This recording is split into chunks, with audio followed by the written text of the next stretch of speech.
Starting a podcast can feel overwhelming and confusing. You're asking yourself, what mic should I get? What software do I need? What's podcast hosting? How do I get all of this stuff without wasting money? How do I know I'm buying the right thing? That's why today I am giving you the definitive guide on the best podcast setup for beginners. Let's dive into it. Hey everybody, my name's Joe Casabona, and I have been podcasting for 13 years. A lot has changed since I started podcasting. Back when I started podcasting, any audio was fine. We would record our calls on Skype. We would use something called Ecamm Call Recorder and hope for the best. And we didn't have all of this fancy software or these easy editing tools. So here is what we are going to cover. I'm going to tell you what mic you should get and why.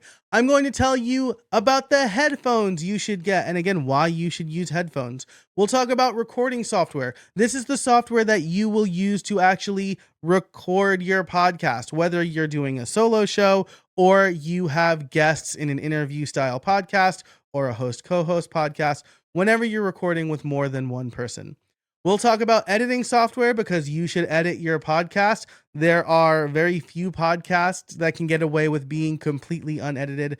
And then we'll talk about hosting because your podcast needs a place to live. Let's start with the hardware, the gear. This is perhaps what I get asked about the most, and we'll start with the microphone. So there are a ton of microphones out there, ranging from the $20 cheapy microphones to the thousands of dollar professional grade microphones. I am using the Shure SM7B. You do not need the Shure SM7B. In fact, the microphone that I would recommend is the Samson Q2U. This is a very affordable microphone that does a very good job of capturing only your voice. It's a dynamic microphone. It's really forgiving as long as people aren't like screaming right behind you. And it is both a USB microphone and an XLR microphone, which means that when you buy it, you can plug it directly into your computer. And when you're ready to upgrade and you want to get better audio gear, the mic will work with that too. I know people who started with this microphone and they are still using it years later because it gets the job done. It's really portable, it's affordable, and it works super well for beginners. There aren't a bunch of knobs and settings that you have to worry about. You turn it on and you start talking. That is the best thing for a beginner. You don't want to have to worry about if your microphone's going to work. You want to focus on creating great content. Now, another crucial part about getting great audio is having headphones. You want to have headphones because you don't want your voice or your guest's voice coming out of your speakers and going back into your microphone. That's going to cause an echo that will degrade the audio. I know that there are tools like Zoom and Riverside and a bunch of other things that have active echo cancellation, but the best possible audio is the most pristine audio. So if you don't have to use those tools to cancel out echo, then you shouldn't. I require all of my guests to wear headphones. I always wear headphones when I'm recording videos or podcast episodes, and you should too. And I think and I will say this is great, a great set of headphones is the Audio-Technica ATH M50Xs. They are $150, so they are more than that microphone, but they sound amazing and they are completely over the ear with foam, so they're comfortable to wear during long recordings, and the audio won't bleed out of the headphones into the microphone, which is also a common problem if you're not wearing good headphones. Now, if you do have any in-ear headphones, those should be okay, but I don't like risking the quality of my audio on bad headphones, which is why I recommend the Audio-Technica ATH M50Xs. I have had mine for over 10 years at this point, and I absolutely love them. Okay, so up next is recording software. If you are recording by yourself, good news, you already have a recorder on your computer. If you're using Windows, you have the sound recorder, and if you are using a Mac, then you have QuickTime, the QuickTime player. That's what we see on the screen here. It's a really great little piece of software. It allows you to select the microphone you want to use as well as the quality. I would just make sure that the volume is turned all the way down. Again, you want to prevent that echo, and you can record short or long episodes and then export the audio only. This is free software available to you. Now, if you don't necessarily want to use the free software that's already on your computer, there are tools like Audacity that we'll talk about in a minute.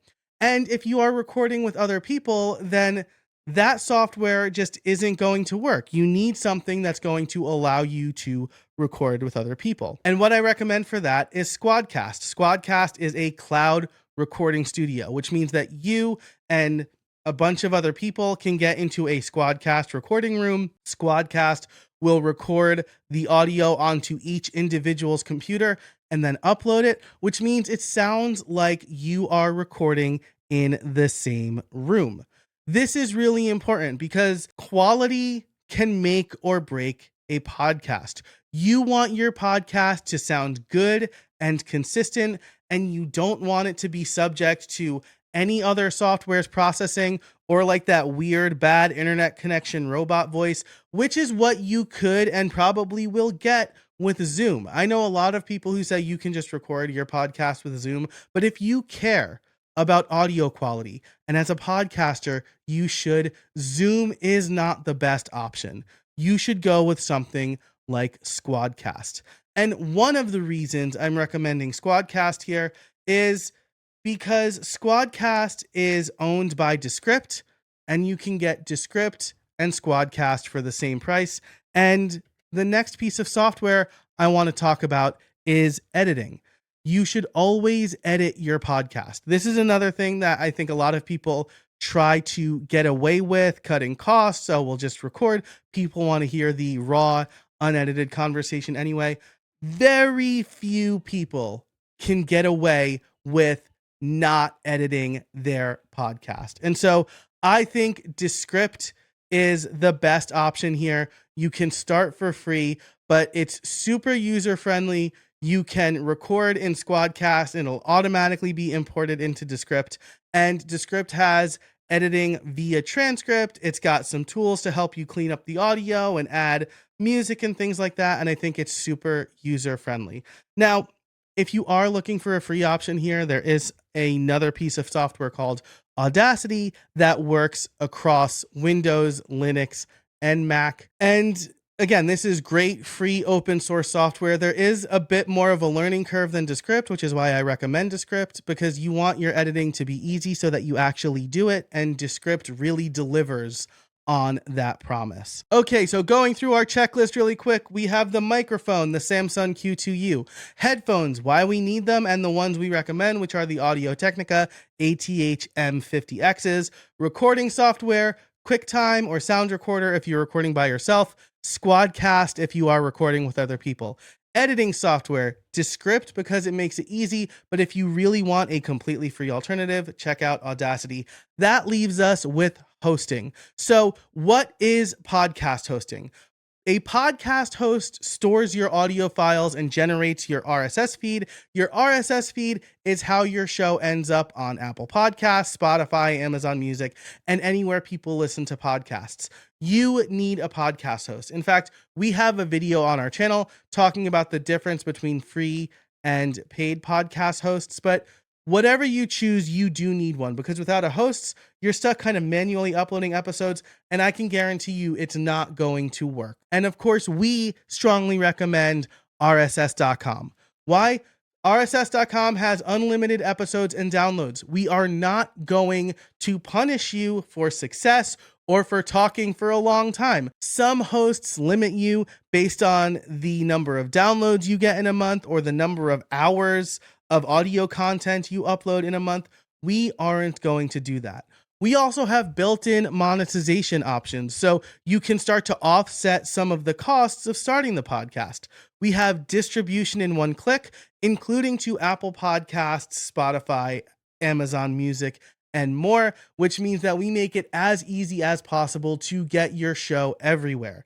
We give you a free podcast website so you can send people there as well. We have amazing analytics so that you can really understand your show and your audience and learn and grow based on that.